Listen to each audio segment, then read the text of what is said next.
Greetings World of Warcraft adventurers, I'm Alexis and welcome to another episode of Azeroth News.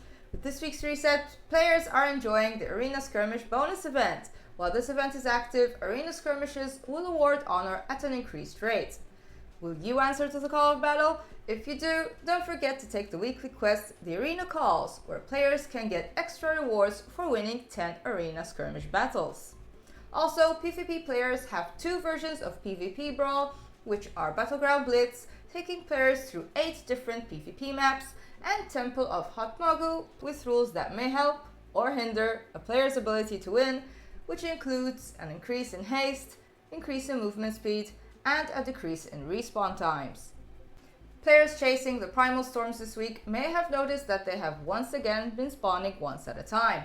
Blizzard had hotfixed the storms, where they started to spawn 2 at a time to help players still chasing the storms to get the Into the Storm achievement a little bit faster.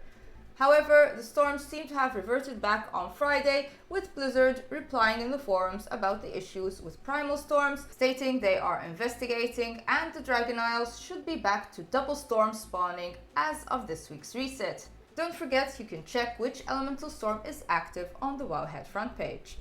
Into the Storm is part of the achievement Across the Isles, which is also part of the meta achievement A World Awoken, which awards Tavian the Good Boy mount. For players that obtained Tavian earlier on, noted that he was a very big mount for dog standards, almost as big as a mammoth mount. Unfortunately, a hotfix has significantly reduced the size of Tavian by 30%, making him the size of a normal Bakar. Although we can all agree that Tavian is still a cute good boy, his big size is one of the reasons why players liked Tavian so much. The Blizzard Gear Store has announced a World of Warcraft The War Within 20th Anniversary Collector's Edition, which will go on sale on April 17th at 10 AM PST. You can see the countdown for the War Within Collector's Edition on the Blizzard Gear Store homepage.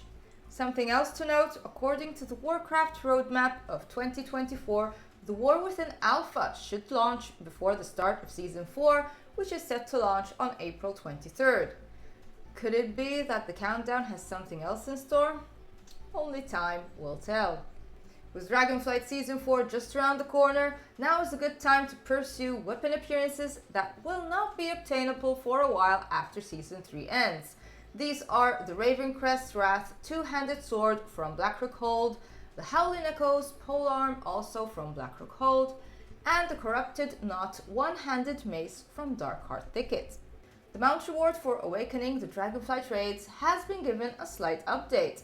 The Voyaging Wildering, which is awarded for completing all Dragonflight raids on normal or higher while they are awakened in Season 4, was given some changes. The new model has a brighter teal color, and there are notable changes to its horns and saddle, giving it a more Dragonflight-inspired look. Some hotfixes, a large batch of Mythic Plus hotfixes have been applied to the Season 4 PTR, targeting problem points in Brackenhide Hollow, Uldaman, Nookut Offensive, and Ruby Life Pulse. This is a continuation on the hotfixes already introduced last week for Uldaman, Ruby Life Pulse, and Algatar Academy. Speaking of PTR, the Battle.net launcher has updated the formerly listed 10.2.5 PTR to 10.2.7, and players have noticed that there will be a new event in the calendar called Pandaria Remix. This is a limited time event which allows players to re-experience the entirety of Mists of Pandaria at an accelerated rate from level 10 through 70. Data mining has revealed that there will be 32 mounts to collect throughout this event.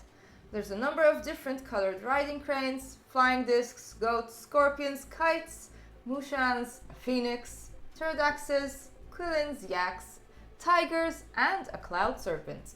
Speaking of mounts, there's some new mount and pet models coming with patch 10.2.7 that have been discovered on PTR. There's the Alliance-themed wolves and Horde-themed Night Saber mounts, a goblin surfboard, and pets like Little Manny, the Smurlock, and some different colored baby Nagas. Some collecting to look forward to before we start the new expansion.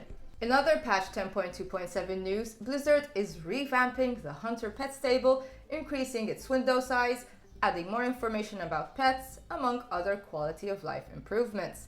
Blizzard has issued a blue post highlighting the changes added in 10.2.7.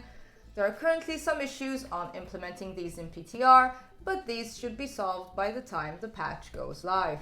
And that's it for this week's news. Be sure to give this channel a subscribe to continue receiving updates. I'm Alexis for Azeroth News. Loktar and Loa watch over you.